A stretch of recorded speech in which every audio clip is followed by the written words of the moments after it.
Ayan, hello, what's up po mga ka-backyard. So, share ko lang yung backyard namin, kamatis. So, ayan. So, ito, kita nyo, organic fertilizer yung alam ko yung lupa niyan, compost ng mga dumi ng kambing ko. Tapos mga manok, ayan, hinalo-halo nila. Ayan, maganda ng bunga, lalaki oh. Hindi ko alam kung ano yung variety nung kamatis na tinanim nila. Pero tingnan nyo, lalaki oh. Ayan, so naglalagay na rin sila ng tali para nakasuporta, para hindi bumagsak. Kasi ayun oh, hitik na hitik yung mga kamatis oh. Ang ganda. Tapos ito upo. Ayun oh. May upo rin. Yan, upo. Tapos ano pa ba? Sili. May sili dito. Ayun oh, sili.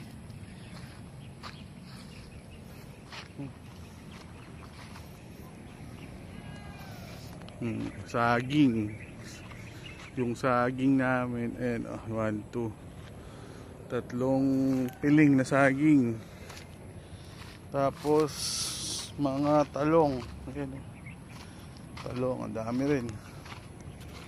Saka ito sitaw. Ayan, medyo hindi pa naayos tong part na to. Ito mga talong. So napapakinabangan na. Kuha ka daw tanglad. Damihan mo daw. Talong.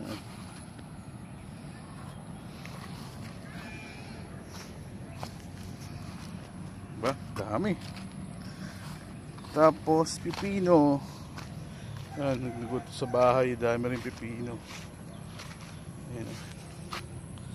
Alam ko palipas na tong pipino na to eh. Pero marami pa rin siyang mga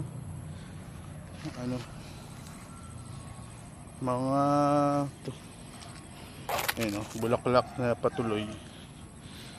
So ito pino. Yan, tingin ko to dapat to lagyan ng pataba. Damihan mo daw. Ha? Yan, tapos ito munggo yata itong iba. Ito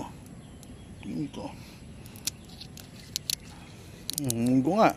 Oo. Hindi rin din kaming munggo dito. Di ba? May munggo rin kami dito. Yung mga pepino. So yun lang. Ano pa ba yung mga nandito? Tingnan natin.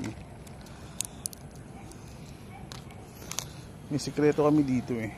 Ay, nakalimutan ko. Nakalimutan ko umorder ng molasses para sa kambing sa halaman. So, ito, papaya. Papaya. So, yun lang. Share ko na lang yung mga tanim namin dito sa aming munting gulayan. Ayan. Tapos yun, may tangke rin dyan. Tapos ito pa, oregano. So mga mais, saka okra. Ito pagkain ng kambing na pear. Yung mga mais hindi nagtuloy. So yun lang.